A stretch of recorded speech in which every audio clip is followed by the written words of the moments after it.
তো তোমাদের সকলের মনে আছে যে গতদিন আমরা পড়তেছিলাম হলো ক্যাশিং। এবং ক্যাশিং করলে সিগনিফিকেন্টলি ওয়েবসাইট অ্যাক্সেস অথবা কন্টেন্ট ডাউনলোডিং স্পিড সিগনিফিকেন্টলি বাড়ানো সম্ভব হয়, ডিলে সিগনিফিকেন্টলি কমানো সম্ভব হয়। তো আমাদের একটা প্রবলেম ছিল সেটা হলো এই যে সার্ভারে আমরা ইনফরমেশন গুলি আমরা স্টোর করে রাখছি, এরকম কোন সার্ভার থেকে আসা ডেটা আমরা ক্যাশ করে রাখছি একটা পার্টিকুলার লোকাল ওয়েব সার্ভারে। এবং এই ইউজার যখন অ্যাক্সেস করেছিল তখন হয়তো এখানে ছিল না, পরে ডেটাটা মূল সার্ভার থেকে ডাউনলোড করতে হয়েছিল এবং এখানে স্টোর করেছিলাম। এরকম আরেকটা ইউজার যখন চাচ্ছে তখন যেন মূল সার্ভারে না গিয়ে লোকাল সার্ভার থেকে ওই ক্যাশ ডেটা প্রোভাইড করা সম্ভব হয়, তাহলে ভেরি হাই স্পিড লিংকের উপর দিয়ে দ্রুততম সময়ের মধ্যে অন্যান্য ক্লায়েন্ট গুলিকে সার্ভিস দেওয়া সম্ভব হবে। এই বেনিফিটটা ছিল, কিন্তু একটা কনসার্ন রয়ে গেছে, সেটা হলো এই মূল সার্ভারে যদি ডেটার কখনো আপডেট হয়, আর হয়তো খেয়াল করে দেখো যে এই টাইমে আপডেট হয়েছে, কিন্তু সেটা কেন ফোন দিচ্ছে? 1 মিনিট। হ্যাঁ বলো, বুঝলাম, বলো।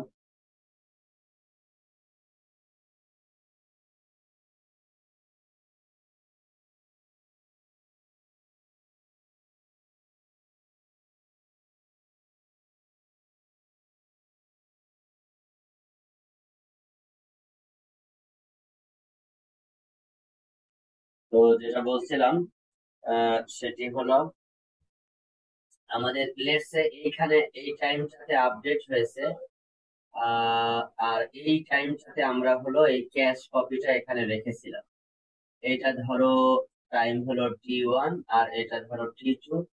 এখন T2 টাইমে যদি এটা আপডেট হয়, তাহলে যেটা সমস্যা সেটা হলো এই এই সময়ে ধরো T3 আর একটা টাইম, এটা ধরো T2, T3 আর একটা টাইম, এই T3 টাইমে যদি কোনো ইউজার এখান থেকে কোনো ইউজার অ্যাক্সেস চায়, তাহলে কিন্তু আপডেটেড কন্টেন্টটা পাবে না, কারণ ক্যাশ কপিটা রাখা হয়েছে T1 টাইম। এবং এই ক্যাশ করার পরে কিছুক্ষণ পরেই এই অরিজিনাল সার্ভারের কন্টেন্ট আপডেট হয়েছে। তাহলে যেটা হবে এই T3 তে এসে সে কিন্তু এটা যদি অন্য কেউ অ্যাক্সেস করে তাহলে আপডেটেড কন্টেন্ট পাবে না।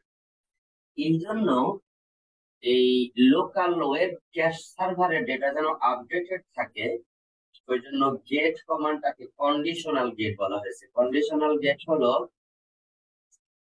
এইচটিটিপি যখন রিকোয়েস্ট মেসেজ পাঠাবে কোনো ক্যাশ কপি, তখন ওখানে জিজ্ঞাসা করবে যে লাস্ট মডিফাইড টাইম কত, ডেট টাইমটা বলে দিবে।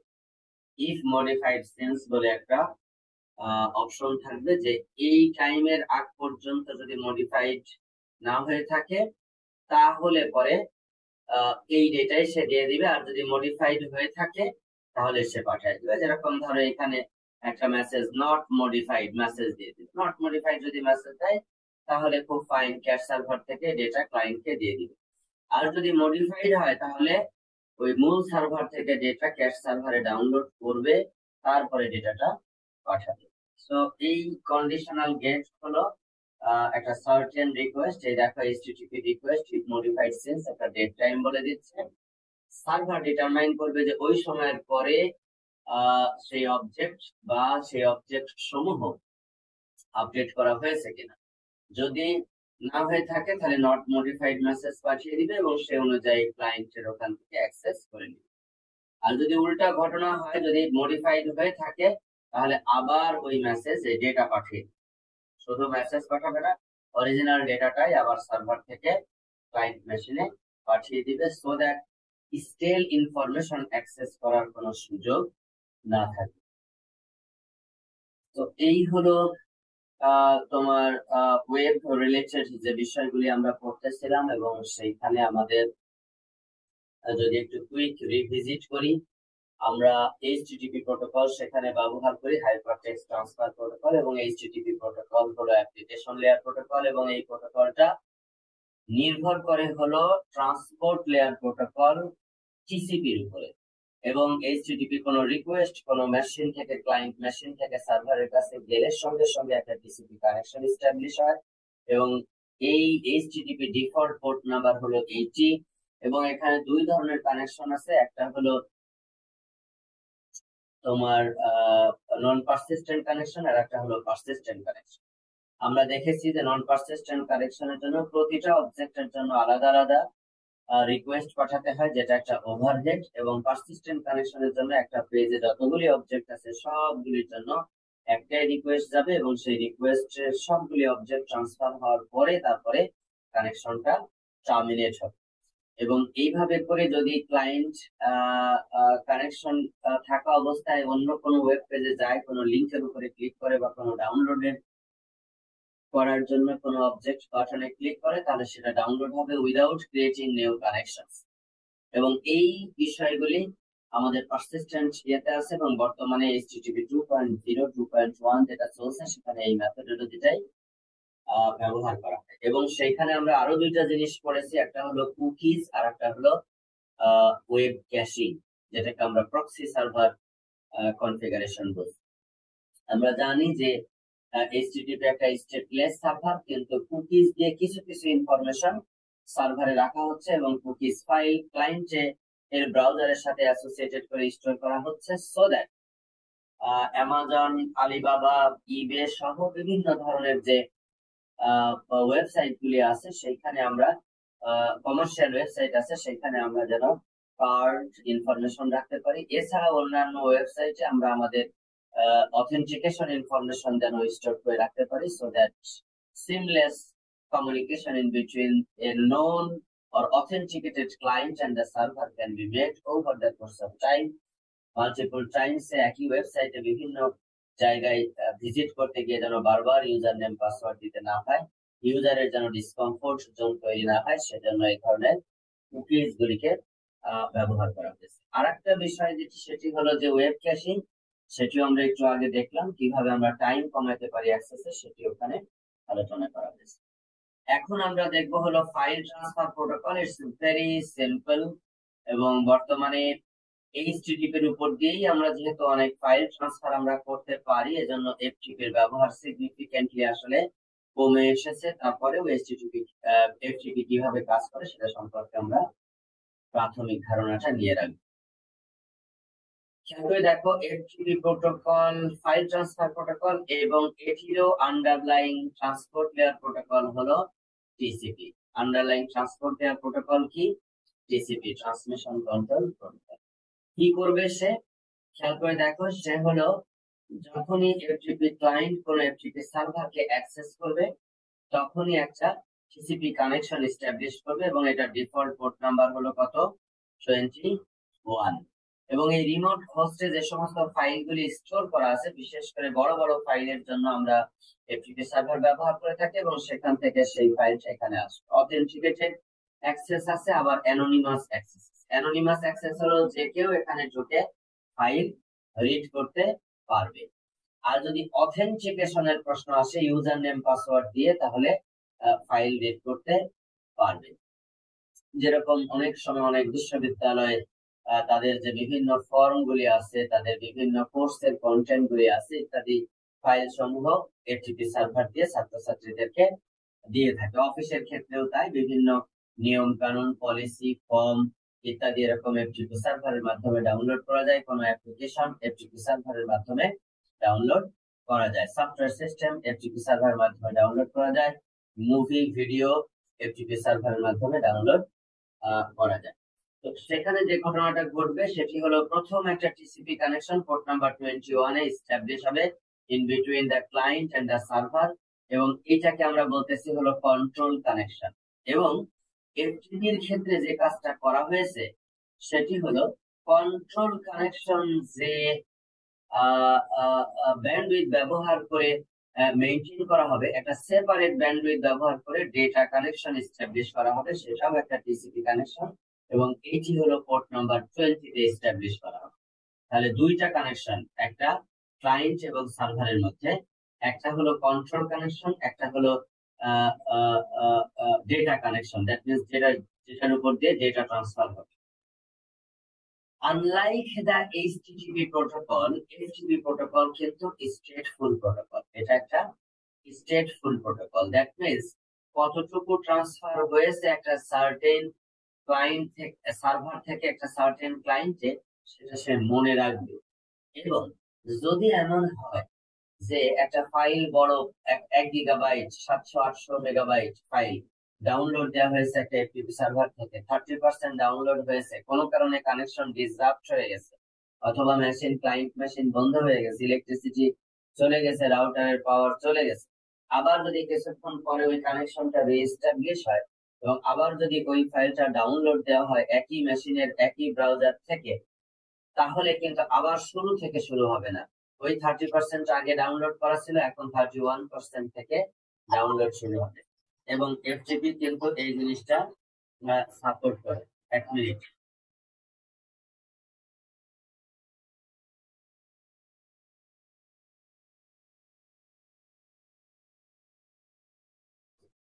তো যেটা বলছিলাম সেটি হলো, এখানে হলো এফটিপি এই সার্ভারে হলো আমাদের কানেকশনটা এস্টাবলিশ হবে এবং ডেটাটা কমিউনিকেট হবে। বাকি যে অংশগুলি আছে সেই অংশের ডেটা এখানে কমিউনিকেটেড হবে। তো এটা হলো আমাদের এফটিপি সার্ভারের ক্ষেত্রে ডেটা কমিউনিকেশন, যেটা সেকেন্ড একটা টিসিপি কানেকশন তৈরি হবে যেটার মাধ্যমে ডেটা ট্রান্সফার হবে। আর ফার্স্ট টিসিপি কানেকশন যেটা, সেটাকে আমরা কন্ট্রোল কানেকশন করছি। এই কানেকশন রিলেটেড বিভিন্ন যে ইনফরমেশন, কানেকশন এস্টাবলিশ করা, কানেকশন টার্মিনেট করা, কানেকশনের কোনো সময় ডিসকানেক্ট হয়ে গেলে সেটাকে মেনটেন করা, এই সমস্ত কমিউনিকেশন, কন্ট্রোল রিলেটেড কমিউনিকেশন গুলি হবে হলো কন্ট্রোল কানেকশন। তো এই জন্য এই ধরনের কানেকশনকে আমরা আউট অফ ব্যান্ড কমিউনিকেশনও বলি, যে কন্ট্রোল ডেটা যে চ্যানেলের উপর দিয়ে, ব্যান্ডের উপর দিয়ে কমিউনিকেট হচ্ছে, কন্ট্রোল ইনফরমেশন বা কানেক্টিভিটি ইনফরমেশন ভিন্ন ব্যান্ডে মেনটেন হবে এবং সেই স্টেট মেনটেন করবে। দেখে এই ধরনের কানেকশনকে আমরা স্টেটফুল কানেকশন বলে থাকি। এবং অথেন্টিকেটেড এফটিপি সার্ভারও আছে, আবার অ্যানোনিমাস এফটিপি সার্ভারও আছে।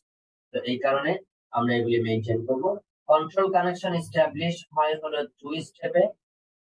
ক্লায়েন্ট থেকে সার্ভারের কাছে এরকম কানেকশন যাবে 21 পোর্টে, সে হলো ক্লায়েন্টকে রেসপন্ড করবে এবং একটা ডামি পোর্ট নাম্বার ক্লায়েন্ট থেকে সার্ভারের কাছে কমিউনিকেটেড হবে, so that they can authenticate each other. Data কানেকশনের ক্ষেত্রে আমাদের 3 স্টেপস।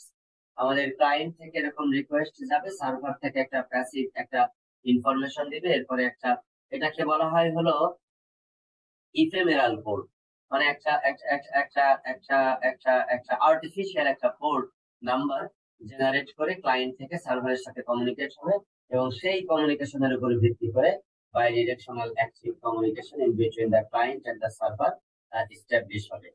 তো দুইটা কানেকশন, একটা হলো client process to client process communication, একটা হলো ডেটা ট্রান্সফার প্রসেসের জন্য কন্ট্রোল এবং ডেটা কমিউনিকেশনের জন্য আলাদা আলাদা দুইটা কানেকশন সেখানে এস্টাবলিশ হবে।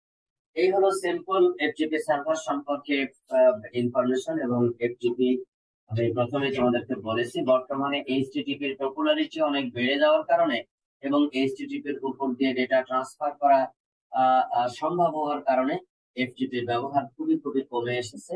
এবং বেশিরভাগ যারা হলো সার্ভিস প্রোভাইডার, তারা এইচটিটিপি এর উপর দিয়ে ফাইল ট্রান্সফারটা এস্টাবলিশ করতে স্বাচ্ছন্দ্য বোধ করে। এটার মূল কারণ হলো যেটা, সেটা হলো যে ইউজাররা সাধারণত বিভিন্ন সার্ভারের সাথে, প্রতিষ্ঠানের সাথে ইন্টারঅ্যাক্ট করে হলো এইচটিটিপি সার্ভার দিয়ে। এবং বিজনেস পয়েন্ট অফ ভিউ থেকে, তো যে এইচটিটিপি যেহেতু অলরেডি পরিচিত এবং সেটার মাধ্যমে যেহেতু অ্যাক্সেস করছে, এফটিপির মতো আরেকটা চ্যানেল ওপেন করে এটার মার্কেটিং করা, এটা প্রচারণা করা, এটা আসলে আরেকটা কষ্টসাধ্য ব্যাপার। এই কারণে বেশিরভাগ ক্ষেত্রে কোম্পানিগুলি প্রিফার করে যে এইচটিটিপি এর উপর দিয়ে ফাইল ট্রান্সফার করবে। বাট স্টিল অর্গানাইজেশন লেভেলে এবং এবং এবং বড় ধরনের ক্লায়েন্ট যেগুলি আছে সেগুলির দ্বারা এই ধরনের এইচটিটিপি এবং এফটিপি এর ডুয়েল ইউজেস এখনো পর্যন্ত চালু রেখেছে। এবং to some extent HTTP FTP is still is being under utilization for transferring files from server to clients. FTP সম্পর্কে কারো কোনো কোশ্চেন আছে কিনা? স্যার আমার একটা কোশ্চেন আছে। বলো। স্যার আপনি যে বললেন এইচটিটিপি এখন বেশি ইউজ হয়, তাহলে এখানে তো স্যার ডাউনলোডটা রিজিউম করা যাচ্ছে না যখন আমরা এইচটিটিপি ইউজ করছি, যেটা এফটিপি তে সেটা সত্য, সেটা সত্য, কিন্তু স্টিল এইচটিটিপির বর্তমান যে ভার্সন গুলি এসেছে, কুকিজ গুলি এসেছে, এইচটিটিপি 3.0 বর্তমানে এসেছে, তারা এক্সটেন্ডেড কিছু সাপোর্ট এগুলি দিচ্ছে। আমরা শেষের দিকে কিছুটা টাচ করব এই আলোচনা। অ্যাপ্লিকেশন লেয়ারে কিছুটা সেই সেই রিজিউমিং সাপোর্টটা দেওয়ার জন্য সেটার কিছু ব্যবস্থা এইচটিটিপি নিয়েছে। বাট স্টিল ধরো বিভিন্ন কানেকশনের এটাকে কি বলে, যে রিলায়েবিলিটি বাড়ার কারণে, স্পিড অনেক বেড়ে যাওয়ার কারণে এই কানেকশন টিয়ার ডাউন হয়ে যাবে, রিজিউম লাগবে। এই লাগার জায়গাটাও এখন আসলে অনেক স্তীমিত হয়ে এসেছে। তো সেই অর্থে এখানে যেটা আমাদের আসলে প্রয়োজন, সেটা আসলে এফটিপি এবং এইচটিটিপি এর মধ্যে একটা ব্যালেন্সিং আসলে প্রয়োজন আছে। তবে যে কথা বলছিলাম কেটে দিলাম আবার বুঝতে পারলাম sir.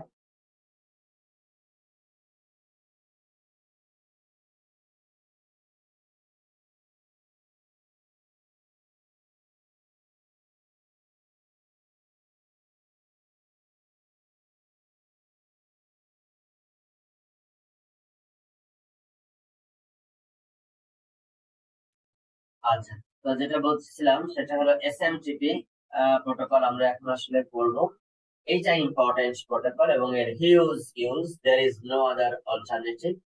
Simple mail transfer protocol, এইটা সিম্পল মেল ট্রান্সফার প্রোটোকল আমাদের এইটার জন্য সারা বিশ্বের মানুষ যে ইমেল ট্রান্সফার করছে, এর জন্য এসএমটিপি প্রোটোকল তারা ব্যবহার করছে। আইম্যাপ একটা প্রোটোকল যেটা মেল অ্যাক্সেস করার জন্য, আমরা বলি ইন্টারনেট মেল অ্যাক্সেস প্রোটোকল। আর একটা প্রোটোকল আগে ব্যবহৃত হতো, এখন ব্যবহার হয় না বললেই চলে, সেটা হলো পোস্ট অফিস প্রোটোকল, পপ। তারপরেও আমরা এটা সম্পর্কেও কিছুটা আলোচনা করব।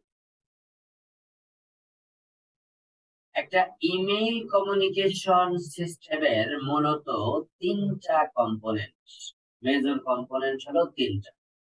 একটা হলো ইউজার এজেন্ট, যেটাকে বললাম যে ধরো ওই যে আমরা মাইক্রোসফট আউটলুক ব্যবহার করি অনেক সময়। এরপরে হলো বিভিন্ন ধরনের মেল ইউজার এজেন্ট হিসাবে ব্যবহার করি, সেগুলিকে বলবো হলো আমরা user agent. That means client মেশিনে মেলকে অ্যাক্সেস করার জন্য যেটা ব্যবহার করছি সেটা। আজকাল প্রায় প্রতিটা ব্রাউজারই সাপোর্ট করছে মেল অ্যাক্সেসের জন্য এইচটিটিপি প্রোটোকল দিয়ে মেল সার্ভারকে অ্যাক্সেস করা যায় অ্যাজ ইউজার এজেন্ট। তো একটা হলো ইউজার এজেন্ট, যে অ্যাপ্লিকেশন সফটওয়্যার আমার ক্লায়েন্ট মেশিনে চলছে, আমাদের ল্যাপটপ, ডেস্কটপ, মোবাইল সিস্টেম এগুলিতে চলছে, সেটি হলো একটা। দ্বিতীয় হলো মেল সার্ভার। মেল সার্ভার হলো বিভিন্ন জায়গায় আমরা ইমেল সার্ভার আমরা ইনস্টল করি, যে ইমেল সার্ভার গুলি হলো আমরা যেগুলি ইমেইল লিখি সেগুলি রিসিভ করে একটা সার্টেন প্রোটোকল ব্যবহার করে অন্য ডেস্টিনেশন যে ইমেল সার্ভার আছে সেখানে মেলগুলিকে পাঠায় দেয়। ভাইস ভার্সা, অন্যরা যখন আমাদেরকে ইমেল পাঠায় তখন সেখান থেকে আসা ইমেল আমাদের মেল সার্ভার গুলি প্রথমে রিসিভ করে এবং সেখানে একটা কিউ করে, একটা মেল বক্স আছে সেখানে প্রত্যেকের নামে, যতগুলি ইউজার প্রত্যেকের নামে একটা মেল বক্স আছে এবং সেই মেল বক্সে সেই স্টোর করে। এবং আমরা যখন এই ইউজার এজেন্ট থেকে ওই মেল সার্ভারে লগ ইন করি তখন আমাদেরকে সেই ইমেল গুলি দেখায়, রিড কোনটা, আনরিড কোনটা, অ্যাক্সেস কোনটা, এগুলির সমস্ত ট্র্যাক রাখে এবং সেখান থেকে আমরা মেলগুলিকে পড়তে পারি, অথবা মেলের সাথে কোনো অ্যাটাচমেন্ট থাকে সেগুলিকে আমরা ডাউনলোড করতে পারি। দ্যাট মিনস মেল সার্ভার একটা এন্টিটি, ইউজার এজেন্ট একটা এন্টিটি। আরেকটা ইম্পর্টেন্ট এন্টিটি যেটা, সেটা হলো এই protocol SMTP, simple mail transfer protocol, যেটা আসলে এই পুরো কমিউনিকেশনকে গভর্ন করছে।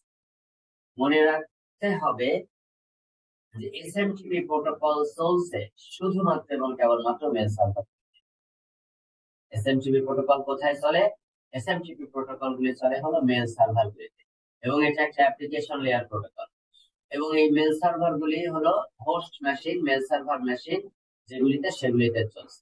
কোন ক্লায়েন্ট মেশিন, ল্যাপটপ হোক, ডেস্কটপ হোক বা মোবাইল ফোন হোক, সেই মেশিন গুলিতে কোনো এসএমটিপি প্রোটোকল চলে না। এখানে চলবে আইম্যাপ প্রোটোকল, অথবা হলো এই যে একটু আগে বললাম যেটা পোস্ট অফিস প্রোটোকল, বা আজকাল হলো অনেক ক্ষেত্রেই আসলে আমরা এই ধরনের মেল ইউজার এজেন্ট ব্যবহার আসলে করি না। ইউডোরা মেইল বা নেটস্কেপ ইমেইল বা হলো বা মাইক্রোসফট আউটলুক মেল বক্স, এইসব এখন আর আমরা ব্যবহার করি না বললেই চলে। আমরা বিভিন্ন ব্রাউজার ব্যবহার করি, ব্রাউজার ব্যবহার করে এইচটিটিপি রিকোয়েস্টের মাধ্যমে আসলে আমরা সেখান থেকে ডেটা নিয়ে আসি। তো এই হলো আমাদের তিনটা এলিমেন্ট, একটা হলো ইউজার এজেন্ট, একটা মেল সার্ভার, একটা হলো simple mail transfer. User agent যেটা বললাম, যেটা আসলে মেল রিডার, মেলকে কম্পোজ করার জন্য, মেলকে এডিট করার জন্য, মেলকে রিড করার জন্য আমরা ব্যবহার করি। আউটলুক, আইফোনের মেল ক্লায়েন্ট আছে, এরকম মাইক্রোসফট আউটলুক, ইউডোরা ইমেল আছে, তারপরে আগে একটা ব্যবহৃত নেটস্কেপ ইমেল, সেটা ব্যবহৃত হতো আগে, সেটা একটা আছে। বাট আজকাল আসলে বেশিরভাগ ক্ষেত্রে আমরা ব্যবহার করতেছি বিভিন্ন ব্রাউজার দিয়েই আমরা ইমেল সার্ভার গুলিকে অ্যাক্সেস করতে পারি, এবং ইমেল সার্ভারের কন্টেন্ট গুলিকেও আমরা রিড করতে পারি। তাহলে মূল যেটা বিষয়, সেটা আমাদের বোঝার বিষয়, সেটা হলো এসএমটিপি কিভাবে কাজ করছে। তো মেল বক্স আর মেসেজ কিউ, এই সবুজটা যেটা, সেটা হলো মেসেজ কিউ। দ্যাট মিনস একটা মেল সার্ভারের যতগুলি ক্লায়েন্ট আছে, এরকম যত ক্লায়েন্ট আছে, তারা যখন এই ইমেল লিখছে, ইমেল গুলি তখন এসে পৌঁছাচ্ছে মেল সার্ভারে, এবং মেসেজ গুলি সে একটা পর একটা কিউ করবে। কিউ করার পরে সেই মেসেজ গুলি তার ডেস্টিনেশন সার্ভার খুঁজে বের করবে কোথায়। সেই সার্ভারের উপরে ভিত্তি করে সেই সার্ভারের প্রথমে হলো, খেয়াল করে দেখো, একটা ইমেল সার্ভারের যদি অ্যাড্রেস দেই, তাহলে সামথিং অ্যাট, আমাদের ক্ষেত্রে যেরকম কি সামথিং অ্যাট green.edu.bd, green.edu.bd। প্রথম যে কাজটা করবে এসএমটিপি, যে এই green.edu.bd এইটা শুধু খুঁজবে, এরপরে কোন ইউজার, ওইটা সে প্রথমে দেখবে না। দেখবে green.edu.bd, এইটার আইপি অ্যাড্রেস কি সেটা সে খুঁজে বের করবে, ডিএনএস এর হেল্প নিবে, ডিএনএস সিস্টেমের হেল্প নিয়ে সে আইপি অ্যাড্রেস খুঁজে বের করবে। আইপি অ্যাড্রেস খুঁজে বের করে এসএমটিপি একটা রিকোয়েস্ট পাঠাবে ফার্স্টে, যে এই সার্ভার এইটা কোথায়। যখন এই ডেস্টিনেশন খুঁজে পাবে, এই যে আইপি অ্যাড্রেস দিয়ে সেই সার্ভারের কাছে এই পার্টিকুলার ইমেল অ্যাড্রেস একটা ভ্যালিড ইমেল অ্যাড্রেস কিনা সেটা সে সেট করতে পাঠাবে। ওই ইমেল সার্ভার বলবে যে হ্যাঁ, এটা একটা ভ্যালিড অ্যাড্রেস অথবা ভ্যালিড অ্যাড্রেস না। যদি ভ্যালিড অ্যাড্রেস হয় তাহলে ডেটা সেখানে পাঠাবে, যদি ভ্যালিড অ্যাড্রেস না হয় তাহলে সেই ডেটা সেখানে পাঠাবে না, ওটা বাউন্স ব্যাক করে চলে আসবে। তাহলে মেল সার্ভার এসএমটিপি প্রোটোকলের আমরা একটা হলো বেল বক্স, যেটা হলো আউটগোয়িং ইমেল সার্ভিস সমূহ দিবে। ইনকামিং এর ক্ষেত্রে ওরকম ইমেলটা যখন আসলো, তখন সে প্রত্যেকটা ইউজারের জন্য আলাদা আলাদা আলাদা মেল বক্স মেইনটেইন করবে। That means a certain memory space is over there for each and every email created under that particular mail domain. এবং সেইটার আন্ডারে যে সমস্ত ইউজার আছে তাদের প্রত্যেককে একটা করে স্পেস দিবে এবং সেই অনুযায়ী স্টোর করবে। ইউজাররা যখন অ্যাক্সেস করবে, তখন সেই পার্টিকুলার মেল বক্সের আনরিড ইমেল, রিড ইমেল সবগুলি একটা অর্গানাইজড ওয়েতে সে রিপ্রেজেন্ট করবে। তোমরা নিশ্চয়ই জানো যে গুগলে, জিমেইলে ঢুকলে এক ধরনের অর্গানাইজেশন স্ট্রাকচার দেয়, ইয়াহুতে ঢুকলে আর এক ধরনের দেয়। এরকম আমাদের নিজস্ব মেল সার্ভার যেগুলি আমরা মেনটেন করি, সেগুলিরও একটা নিজস্ব স্ট্রাকচার আছে। এই স্ট্রাকচার অনুযায়ী সে হলো সার্ভিস গুলি প্রোভাইড করে। তো এই জায়গায় যে মেল সার্ভার ডেটাগুলি পাঠাচ্ছে আর একটা মেল সার্ভারকে, সেখানে এসএমটিপি এটা যদি পাঠায় এটাকে বলবো আমরা এসএমটিপি ক্লায়েন্ট এ, আর সে হলো যদি এর কাছে পাঠায় এটাকে বলবো আমরা এসএমটিপি সার্ভার। দুইটাই আসলে সার্ভার, কিন্তু যখন যখন সে মেলগুলি পাঠাচ্ছে তখন এসএমটিপি ক্লায়েন্ট হবে এ, এইটা বি হবে হলো এখানে সার্ভার। এবং এই পাঠানোর সময় সে ক্লায়েন্ট হিসেবে সার্ভারের কাছে রিকোয়েস্ট আসবে যে তুমি এইগুলি রিসিভ করার জন্য রেডি আছো কিনা। ও বলবে যে হ্যাঁ রিসিভ করার জন্য রেডি আছি, তখন একটার পর একটা ইমেল গুলি মেসেজ আকারে পাঠিয়ে দিবে। তো এইটা হলো সেন্ডিং ইমেল সার্ভারকে আমরা ক্লায়েন্ট বলছি, রিসিভিং ইমেল সার্ভারকে আমরা সার্ভার বলছি।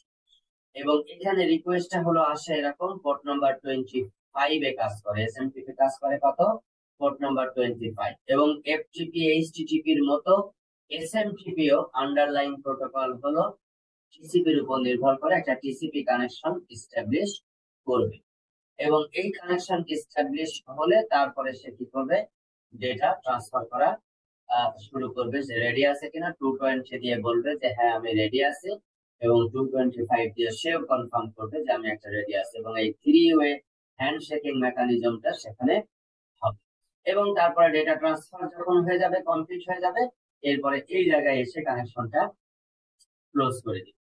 এবং এই ডেটা ট্রান্সফার হয় হলো ASCII টেক্সট হিসাবে, এটা খুব ইম্পর্টেন্ট। ASCII টেক্সট হিসাবে হলো এই বেসিক যেটা এসএমটিপি প্রোটোকল, সেটা হলো ASCII টেক্সট হিসাবে এই ডেটাগুলিকে ট্রান্সফার করবে। এবং এই ডেটা ট্রান্সফার হওয়ার পরে রেসপন্স হিসাবে বিভিন্ন ধরনের কোড, সার্ভার থেকে বিভিন্ন ধরনের কোড পাঠাবে। সেই কোডগুলি কি কি হতে পারে সেগুলি সম্পর্কে আমরা একটু স্টাডি করি। লেটস সে অ্যালিস তার বয়ফ্রেন্ড ববের কাছে একটা ইমেল পাঠাবে। এটা হলো অ্যালিসের মেল সার্ভার, এটা হলো ববের মেল সার্ভার, মাঝখানে একটা বড় ইন্টারনেট আছে।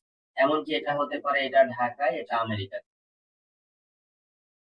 এবং তার অ্যাড্রেস হলো bob@someschool.edu। এই অ্যাড্রেসের কাছে সে একটা মেল কম্পোজ করবে। সে কম্পোজ করে ইউজার এজেন্ট দিয়ে কম্পোজ করলো, করে তার এসএমটিপি সার্ভারের কাছে পাঠালো। এই পাঠানো হলে সে আসলে এই কিউ এর মধ্যে সে এখন রাখবে। তাহলে 1 নাম্বার স্টেপ হলো মেল কম্পোজ করা, সেটা হলো ইউজার এজেন্টে হচ্ছে। 2 নাম্বার হলো সেখানে সেন্ড করা, কিউইং করা, সেটা হলো এই যে 2 নাম্বার পয়েন্টটা এখান থেকে হচ্ছে। এরপরে যেটা সেটা হলো মেসেজ কিউইং হলো এখানে অ্যালিসের এখানে। এরপরে সে চেক করলো ববের অ্যাড্রেস খুঁজে বের করে যে বব সেখানে আছে কিনা, ববের মেল সার্ভারকে একটা টিসিপি কানেকশন এস্টাবলিশ করবে। এবং ববের এই মেল সার্ভারের টিসিপি কানেকশন যদি সে চেক করে দেখে যে বব নামে একটা ভ্যালিড ইউজার আছে, তাহলে সে কি করবে, এই ববের ইউজারকে সে চেক করে সে এখন কনফার্ম করবে যে এটি আছে, এবং এরপরে একটার পর একটা মেলের কন্টেন্ট গুলি সে ট্রান্সফার করা শুরু করবে। এই দেখো সার্ভার হলো বলছে যে হ্যাঁ 220 আই এম রেডি। এরপরে ক্লায়েন্ট বলছে যে হ্যালো, ওই পার্টিকুলার সার্ভারের অ্যাড্রেস দিয়ে বলছে। এরপরে 250 আবার hello message, I am please to meet with you. That means confirmation পাঠাচ্ছে সার্ভার থেকে ক্লায়েন্টের কাছে। যখনই কনফার্মেশন পাঠাচ্ছে ক্লায়েন্ট, তখনই হলো এই পার্টিকুলার অ্যাড্রেস দিয়ে তার কাছে পাঠিয়ে দিবে। এবং সেই অ্যাড্রেস সার্ভার থেকে কনফার্ম করা হচ্ছে আবার 250 যে সেন্ডার ইজ ওকে। এরপরে সে ক্লায়েন্ট হলো রিসিভ টু, ওই যে টু ফিল্ডে এইটা বসাবে, তারপরে অ্যাড্রেস বসালো, ডেটা বসালো, বসিয়ে সে ট্রান্সফার করে দিবে রিসিপিয়েন্ট ওকে, এবং তারপরে ডেটা দিয়ে সে হলো ট্রান্সফার করে দিবে। এখন এখানে ট্রান্সফার করতেছে কি ইনফরমেশন সেটা ভিন্ন জিনিস, ক্লায়েন্ট যে কোনো কিছুই সে ট্রান্সফার করতে পারে। এখন ওইখানে যদি অ্যাকসেপ্ট করে কারেক্টলি সার্ভার, তাহলে সে একটা ওকে মেসেজ পাঠিয়ে দিবে, এবং তারপরে কানেকশনটা ক্লোজ হবে।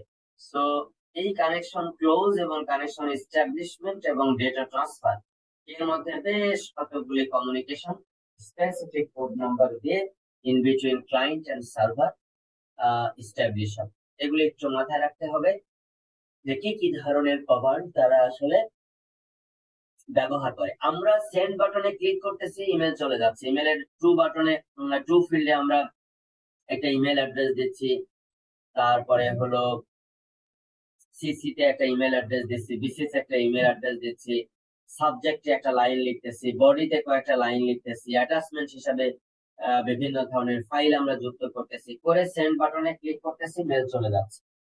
আমরা ইউজার হিসাবে এখানে শেষ, কিন্তু একটা চিন্তা করতে হবে যে একটা এসএমটিপি সার্ভার আন্ডারলাইং এ এই ক্লায়েন্ট মেশিন হিসাবে সে কোন আমার ডেস্টিনেশন সার্ভারের সাথে কিভাবে কমিউনিকেট করছে, কিভাবে ডেটা পাঠাচ্ছে, এবং সেই সার্ভার ডেটা পাওয়ার পরে কানেকশন এস্টাবলিশমেন্ট করার পরে আমার যে সার্ভার মেল সার্ভার তাকে কিভাবে কমিউনিকেট করছে, সেইগুলি মূলত আমরা এখন আলোচনা করতেছিলাম স্টেপ বাই স্টেপ এখানে হবে।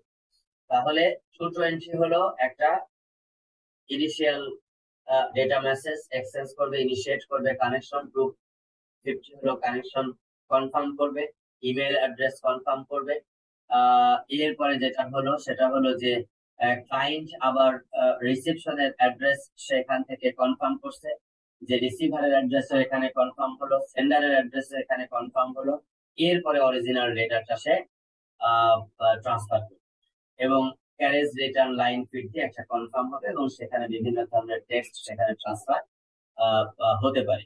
এবং এরপরে কুইট মেসেজ, এই কুইট কিন্তু একটা কমান্ড, কুইট একটা কমান্ড, এটা একটা কমান্ড, রিসিভ টু একটা কমান্ড, মেল ফ্রম একটা কমান্ড, হ্যালো একটা কমান্ড। এই কমান্ড গুলি কিন্তু আন্ডারলাইন এসএমটিপি ব্যবহার করতেছে for transferring data from client to server. এইভাবে করে আজকাল কিন্তু এই এইচটিটিপি আমরা ব্যবহার করে থাকি। তো এইচটিটিপি হলো ক্লায়েন্ট পুল স্ট্রাকচার, এসএমটিপি কিন্তু পুশ স্ট্রাকচার, মানে ক্লায়েন্ট থেকে আসলে ডেটা সার্ভারের কাছে পাঠানো হচ্ছে। আর এসএমটিপির ক্ষেত্রে আমরা কি করি, এসএমটিপির ক্ষেত্রে আমরা কি করতেছি, পুশ করতেছি, ক্লায়েন্ট থেকে সার্ভারের কাছে ডেটা পাঠাইতেছি। আর এইচটিটিপির ক্ষেত্রে কি করি, সার্ভারের কাছ থেকে ডেটা আমরা ডাউনলোড। এই এই দুইটার অপারেশনাল ডিফারেন্স যেটা, সেটা হলো একটা পুল টাইপের প্রোটোকল আর একটা হলো পুশ টাইপের প্রোটোকল। এবং এখানে আমরা আসলে বাহিরে এভাবে ডেটা পাঠালেও আসলে আন্ডারলাইন এ আমরা বিভিন্ন ধরনের কমান্ড পাঠাচ্ছি, এবং সেখানে আজকে টেক্সট গুলিকে আমরা আসলে পাঠাচ্ছি, এবং বিভিন্ন ধরনের কোড ব্যবহার করে ক্লায়েন্ট এবং সার্ভারের মধ্যে আমরা কমিউনিকেট করছি।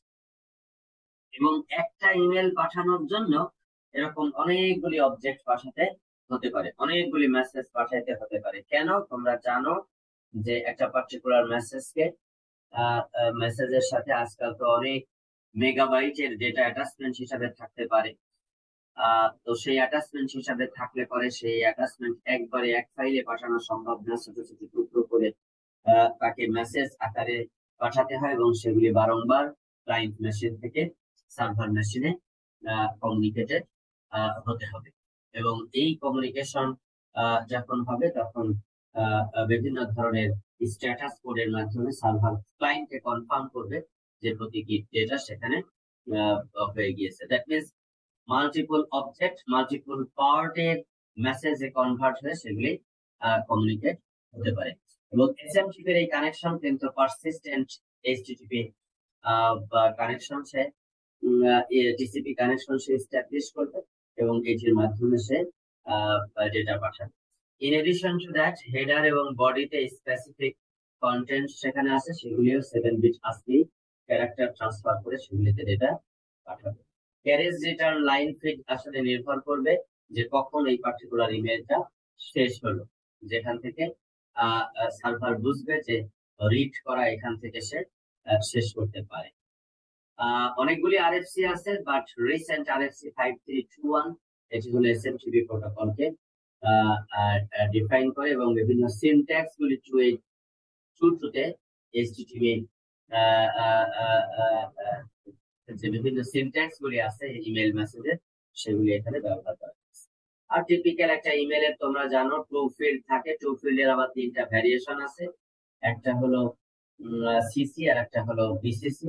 এরপরে ফ্রম ফিল্ড থাকে, যেটি হলো সোর্সের ইমেল অ্যাড্রেস থাকবে, সাবজেক্ট ফিল্ড থাকে, এরপরে হলো তোমার বডি ফিল্ড থাকে। এবং এই বডি ফিল্ডের মধ্যে হলো আমরা অ্যাকচুয়ালি যে আজকে ক্যারেক্টার গুলি আমরা পাঠাতে চাচ্ছি সেটি আমি পাঠাতে পারবো। সোর্সটাকে আমরা এসএমটিপি মেল ফ্রম দিয়ে রিপ্রেজেন্ট করব, আর ডেস্টিনেশনটাকে এসএমটিপি রিসিপ্ট দিয়ে আমরা কমান্ডটি আমরা রিপ্রেজেন্ট করব।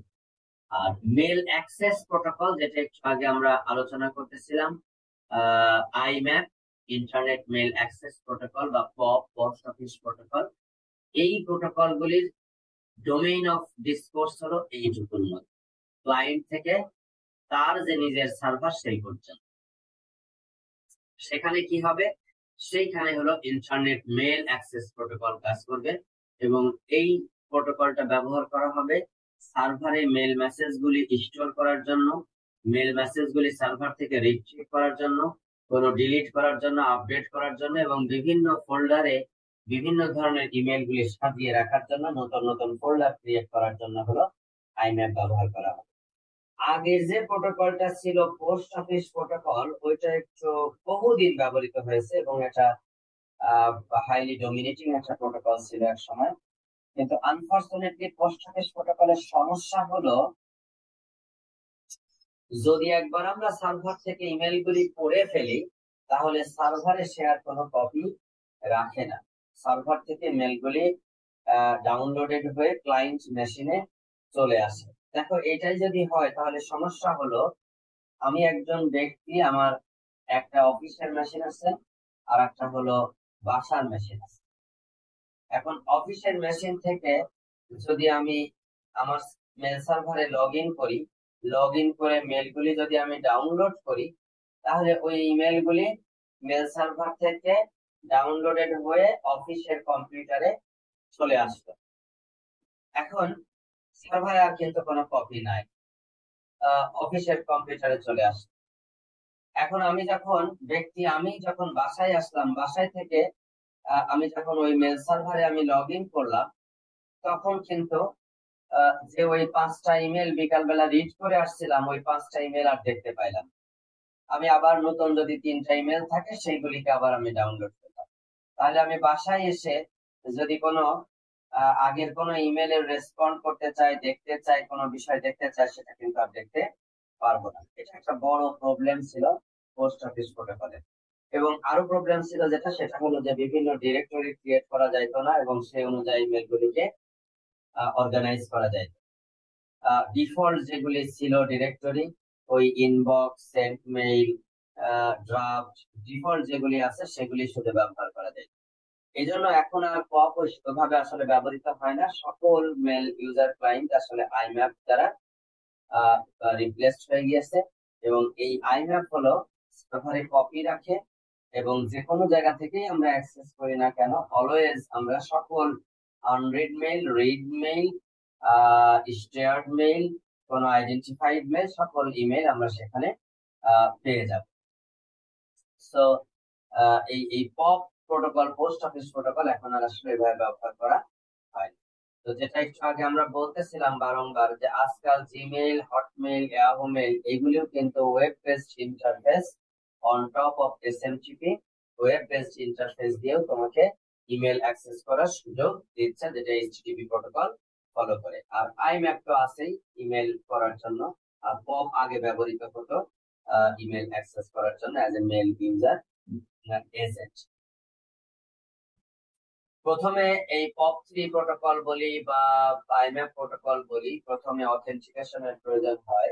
সেজন্য সার্ভার এবং ক্লায়েন্টের মধ্যে লগ ইনের পরে প্রথমে ইউজার একটা কমান্ড দিয়ে তার নাম, সে যদি বলে ওকে, তাহলে তার পাসওয়ার্ড চাইবে, পাসওয়ার্ড দিল, পাসওয়ার্ড যদি অথেন্টিকেশন করে, তারপরে হলো এখন ক্লায়েন্ট হলো সার্ভার লিস্ট পাঠাবে, বিভিন্ন ইমেল গুলির লিস্ট পাঠাবে, যে এই ইমেল গুলি তোমার এখানে আছে, তুমি এখন কোনটা রিট্রিভ 1, 1 নাম্বার ইমেলটা পড়তে চাই, তাহলে রিট্রিভ 1 কমান্ড ভিতরে ভিতরে চলে যাচ্ছে। আমি যখনই প্রথম ইমেলটার উপরে যখনই আমি ক্লিক করলাম, আসলে এই ইউজার এজেন্ট থেকে রিট্রিভ 1 একটা কমান্ড চলে যাবে সার্ভারের কাছে, এবং সার্ভার সেই অনুযায়ী ওটার কন্টেন্টটা পাঠিয়ে দিবে। আবার ডিলিট 1 যদি বলি, তাহলে 1 নাম্বার ডিলিট করে ফেলবে। 2 নাম্বার যদি রিট্রিভ করতে চাই, আর এই TR2 দেই, তাহলে 2 নাম্বার ইমেল চলে আসবে। আমরা আসলে এই কাজটা করি না, আমরা যেটা করি, ওই আমাদের যে ব্রাউজার আছে সেখানে ঢুকে ওই নাম্বারে আমরা ক্লিক করি। শুধুমাত্র ক্লিক করার সাথে সাথে এই কমান্ডটা আসলে আমার মেশিন থেকে আমার ইমেল সার্ভারের মেশিনে চলে যাচ্ছে, এই কমান্ড আকারে চলে যাচ্ছে। তারপরে ওই কন্টেন্ট চলে আসছে, সেটা আমরা পোস্টই দেখছি। এরকম সব যখন শেষ হয়ে যাবে, তখন আমরা কুইট কমান্ড ক্লায়েন্ট মেশিন থেকে আসলে পাঠিয়ে দিই, যখন আসলে আমরা ওখান থেকে বের হয়ে আসি বা লগ ইন করি বা ব্রাউজারের উইন্ডো যখন আমরা ওপেন ক্লোজ করে দিই তখন আসলে ওটা অটোমেটিক্যালি সার্ভারের সাথে আমাদের কানেকশনটা ক্লোজ হয়ে যায়। তো এখানে একটা কম্পারেটিভ রিপোর্ট, এরপরেও তোমাদের এখানে আছে দেখো POP3 প্রোটোকল যেটা, সেটা পোস্ট অফিস প্রোটোকল ভার্সন 3। এই ডাউনলোড এবং ডিলিট হয়ে যেত, ফলে মাল্টিপল প্লেসে গিয়ে রিড করা যেত না, কপিজ রাখতো না সার্ভারে, ফলে এটা ব্যবহার করা যেত না। এবং এটা হলো stateless across the session. IMap হলো কপিগুলি সার্ভারে রেখে দেয় এবং বিভিন্ন ফোল্ডারে মেলগুলিকে অর্গানাইজ করার সুযোগ দেয়, এবং এটা একটা স্টেটফুল প্রোটোকল এবং বিভিন্ন ধরনের ইনফরমেশন গুলি সেখানে রাখা যায় এবং যে কোনো জায়গা থেকেই রিড আনরিড সকল ইমেইলের ভিজিবিলিটি ইউজারের থাকে। জন্য এটি বর্তমানে বহুল ভাবে ব্যবহৃত একটা প্রোটোকল। আজকে আর টপিক আমরা ওইভাবে আর পড়বো না, এই পর্যন্তই আমরা আসলে পড়বো। সামনের দিনে আর একটাই টপিক আছে আমাদের, সেটি হলো ডোমেইন নেম সিস্টেম। এই ডোমেইন নেম সিস্টেম এবং এই পিউটিপি প্রোটোকলগুলি, সেগুলি আমরা সামনের দিনে একটু ডিসকাস করব। তোমরা জানো যে ডোমেইন নেম সিস্টেম কয়টা বাজে? আচ্ছা, কিছুটা সময় আছে, তাহলে ডোমেইন নেম সিস্টেমটা একটু শুরু করি শুধুমাত্র। তোমরা জানো যে ডোমেইন নেম সিস্টেম এটা খুবই ইম্পর্টেন্ট একটা প্রোটোকল ইন্টারনেটের, এবং এটির মাধ্যমে আসলে আমরা যেটা করতে পারি সেটা হলো আমাদের যে বিভিন্ন মানুষের যেরকম নাম থাকে, এবং সেই নাম দিয়ে আসলে বিভিন্ন জায়গায় আসলে ডেটা স্টোর করা হয় না। কারণ আমার নামও আব্দুর রাজ্জাক আর একজনের নামও আব্দুর রাজ্জাক থাকতে পারে, কাজে সেই নাম দিয়ে আসলে ব্যক্তিগুলিকে আলাদা আলাদা ভাবে চেনা যায় না। এজন্য আমাদের দেশে যেরকম ন্যাশনাল আইডি কার্ড থাকে, এনআইডি কার্ড থাকে, এবং এনআইডি কার্ডটা হলো প্রত্যেকের আলাদা। পাসপোর্ট থাকে, এরকম পাসপোর্ট নাম্বার আলাদা। বার্থ রেজিস্ট্রেশন থাকে, বার্থ রেজিস্ট্রেশন কার্ড থাকে। এই নামগুলি দেখতে আমরা হলো আলাদাভাবে নিজেদেরকে তৈরি রাখতে পারি। ঠিক ওরকম মেশিনেরও বিভিন্ন আমরা নাম দিচ্ছি, যে এটা হলো কি, যে download.com। প্রশ্ন হলো এই download.com এই নামটা আমাদের জন্য মনে রাখা সহজ দেখে আমরা ডাউনলোড মানে হিউম্যান ফ্রেন্ডলি নাম আমরা আসলে ব্যবহার করি, কিন্তু ইনফ্যাক্ট ইন্টারনেটে এই download.com অ্যাড্রেসের কোনো আসলে মেশিন নাই। অ্যাড্রেসিং করা হয় আমরা জানি হলো কি দিয়ে, আইপি অ্যাড্রেস দিয়ে। তাহলে আইপি অ্যাড্রেস দিয়ে যদি অ্যাড্রেসিং করা হয়, তাহলে আমার একটা মেকানিজম লাগবে, যে মেকানিজমে ইউজাররা যখন ব্রাউজারের মধ্যে download.com লিখে এন্টার দিবে, তাহলে সেই ইউজারের প্রথম রিকোয়েস্টটা কোনো একটা সার্ভারে আসতে হবে, যে সার্ভার ওই download.com কোন আইপি অ্যাড্রেসের মেশিনকে নির্দেশ করতেছে সেটি আইডেন্টিফাই করে দিবে। সেটাও একটা application layer protocol, DNS, domain name system. সে বের করবে এবং সেই আইপি অ্যাড্রেসের উপরে ভিত্তি করেই পরবর্তীতে টিসিপি কানেকশনটা তৈরি হবে, এবং সেখানে পোর্ট নাম্বার এবং আইপি অ্যাড্রেস দিয়ে একটা সকেট তৈরি হবে, এবং সেখানে রিকোয়েস্টটা পাঠানো হবে। তার উপরে ভিত্তি করে ডেটাটা ডাউনলোড হবে অথবা বিভিন্ন রিকোয়েস্ট সেখানে পাঠানো হবে। তো এখন প্রশ্ন হলো এই ডোমেইন নেম সিস্টেম তাহলে আসলে কিভাবে কাজ করে? আইপি অ্যাড্রেস থেকে নাম খুঁজে বের করা এবং নাম থেকে আইপি অ্যাড্রেস খুঁজে বের করা, হিউম্যান ফ্রেন্ডলি নাম থেকে বের করা, এটি হলো এই ডোমেইন নেম সিস্টেমের কাজ। Vice versa, address to name, name to address, দুইটাই এখানে চলবে। এইটা একটা ডিস্ট্রিবিউটেড ডেটাবেস। এই ডেটাবেসটা আগে প্রথমে আমাকে বুঝতে হবে এইটা কি ধরনের ডেটাবেস। এটা একটা ডিস্ট্রিবিউটেড ডেটাবেস, এবং এই ডিস্ট্রিবিউটেড ডেটাবেস এর মেইনটেনেন্স এর জন্য বিভিন্ন নেম সার্ভার থাকে, যেটাকে আমরা ডিএনএস সার্ভারও বলে থাকি, নেম সার্ভারও বলে থাকি, সংক্ষেপে এনএস বলে, নেম সার্ভার। এই এনএস নেম সার্ভার গুলি তাদের বিভিন্ন যে অ্যাড্রেস গুলি আছে সেগুলির কারেসপন্ডিং আইপি অ্যাড্রেস তারা মেনটেন করে চলবে।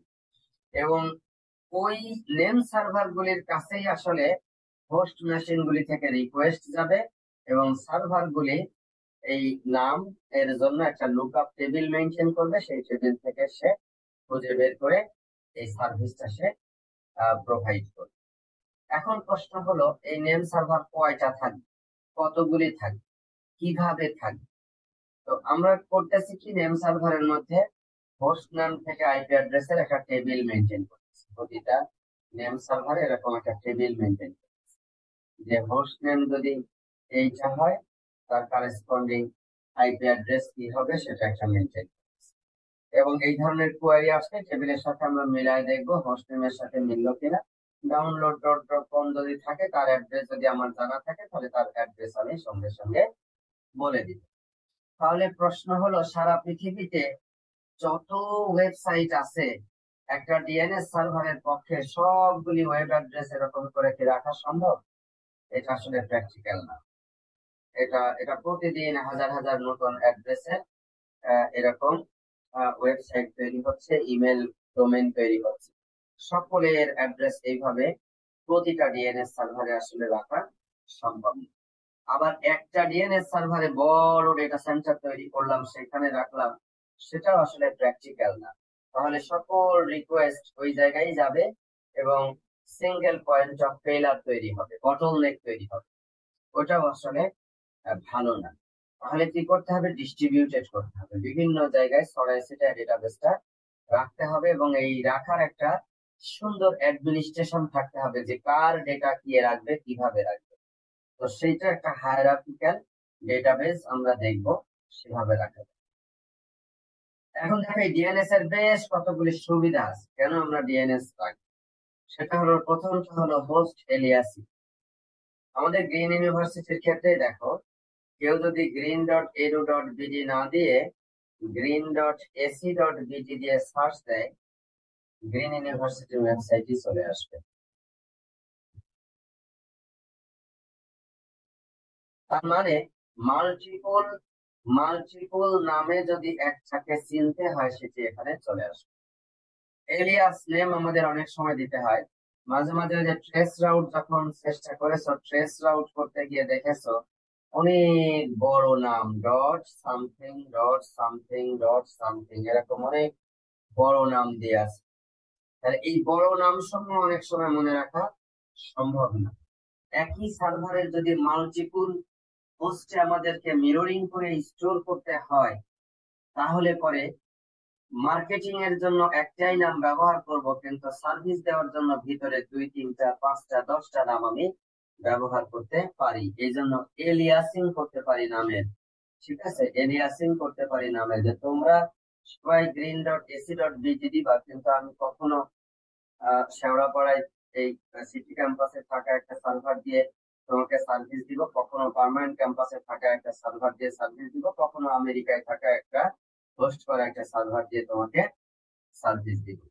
কিন্তু ওই 3টা সার্ভারের ডেটার মধ্যে আপ টু ডেট কোহেরেন্সি এস্টাবলিশ করা আছে, সো দ্যাট যে সার্ভারই তোমাকে সার্ভিস দেখ না কেন, তুমি আপডেটেড ইনফরমেশনটাই সার্ভারের কাছ থেকে পাওয়া, এটা নিশ্চিত। এতে অনেক ধরনের বেনিফিট, সেটা হলো ইউজারদের রিকোয়েস্ট গুলিকে আমি ডিস্ট্রিবিউট করে ফেলতে পারতেছি, এবং সেই ডিস্ট্রিবিউশনের উপরে ভিত্তি করে অ্যাক্সেস ল্যাটেন্সি আমি ইউজারের কমাইতে পারতেছি। মেল সার্ভারের এলিয়াসিং একইভাবে করা সম্ভব, লোড ডিস্ট্রিবিউশন করা সম্ভব। যেরকম ধরো, লোড ডিস্ট্রিবিউশন বিষয়টা কি বোঝায়, ধরো এইটা হলো গুগলের নেটওয়ার্ক। তো আমরা যত সারা পৃথিবী থেকে জিমেইল ব্যবহার করতেছি, সব মানুষ কিন্তু gmail.com লিখে এন্টার দিচ্ছে প্রথমে, এবং আমাকে সঙ্গে সঙ্গে প্রায় সঙ্গে সঙ্গে আমার কাছে একটা ইন্টারফেস চলে আসতেছে ইউজার নেম পাসওয়ার্ড দেওয়ার জন্য। তাহলে একটা বড় সার্ভার দিয়ে কি সার্ভিস দেওয়া সম্ভব? সম্ভব না। অসংখ্য সার্ভার আছে, এবং পৃথিবীর বিভিন্ন দেশে ছড়াই ছিটা ওদের এই সার্ভার আছে, এবং ওরা করতেছে কি, ডিস্ট্রিবিউট করে ফেলতেছে, যে এখান থেকে রিকোয়েস্ট আসছে এই সার্ভার দিয়ে হবে, এখান থেকে রিকোয়েস্ট আসছে এই সার্ভার দিয়ে হবে। এই সার্ভার বর্তমানে একটু লেসলি লোডেড আছে, নেক্সট রিকোয়েস্ট গুলি এই সার্ভারকে রিডাইরেক্ট করে দিবে। তাহলে এরকম ভাবে সাইক্লিক অর্ডারে অনেকগুলি সার্ভারের মধ্যে যদি আমি লোডটাকে ডিস্ট্রিবিউট করতে চাই, তাহলে এলিয়াসিং করে আমি এটাকে ইমপ্লিমেন্ট করতে পারি। Many IP addresses correspond to one name. একটা নেম একটাই, gmail.com এন্টার দিব। সকালে একটা ইমেল সার্ভার থেকে অ্যাক্সেস নিয়েছি, বিকালে আরেকটা ফিজিক্যাল সার্ভার থেকে অ্যাক্সেস, রাতে যদি নেই তাহলে আরেকটা ফিজিক্যাল সার্ভার থেকে আমি আসলে অ্যাক্সেসটা পাচ্ছি। কিন্তু ওই সার্ভার গুলি একে অপরের সাথে up to date information maintain করে বিধায় আমার কোনো এখানে এখানে কোনো ওভারহেড হয় না, এবং সে ইজিলি আমাকে কি করতে পারে, ইমপ্লিমেন্টেশনের জন্য সহায়তা করতে পারে। এই কাজটা হলো এখান থেকে আসলে করা সম্ভব। তো এইভাবে করে আমরা ডিএনএস এস্টাবলিশ করতে পারি এবং সে অনুযায়ী ইনফরমেশন গুলিকে প্রোভাইড করতে পারি। সেন্ট্রালাইজ যদি করি, প্রবলেম গুলি কি, সিঙ্গেল পয়েন্ট অফ ফেলার, সমস্ত ট্রাফিক এক জায়গায় যাবে, সেটা একটা প্রবলেম।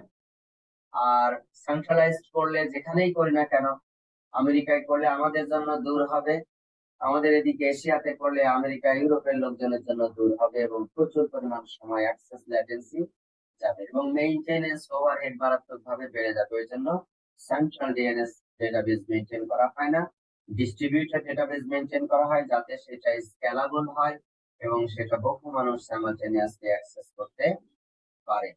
আকামি নামে একটা ওয়েবসাইট আছে, ওর শুধু ওর ডিএনএস সার্ভারই হলো প্রতিদিন 2.2 trillion of DNS query handle করে।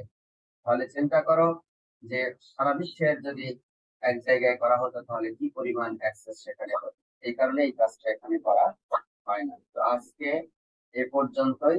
সামনের দিনে আমরা এই হায়ারার্কিক্যাল ডিস্ট্রিবিউটেড ডেটাবেস কিভাবে মেনটেন করা হয় এবং একটা অ্যাড্রেস দিলে হিট করলে ওটা কিভাবে খুঁজে বের করা হয়, ডিএনএস প্রোটোকল কিভাবে কাজ করে, ডিএনএস এর ডেটাবেস কিভাবে স্টোর করা হয়, এবং ন্যাশনাল এবং ইন্টারন্যাশনাল ইন্টারনেট আর্কিটেকচারের অ্যাডমিনিস্ট্রেশনে ডিএনএস কিভাবে ইম্পর্টেন্ট রোল প্লে করতেছে, সেটা আমরা আগামী দিন পড়বো এবং ওভারঅল একটা রিভিজিট করবো। সো আজকে এ পর্যন্তই। এখন যদি কোনো কোশ্চেন থাকে সেই কোশ্চেনের আমরা উত্তর দিব, ফলোড বাই আমরা রোল কল করবো। কারো কোনো কোশ্চেন আছে কিনা?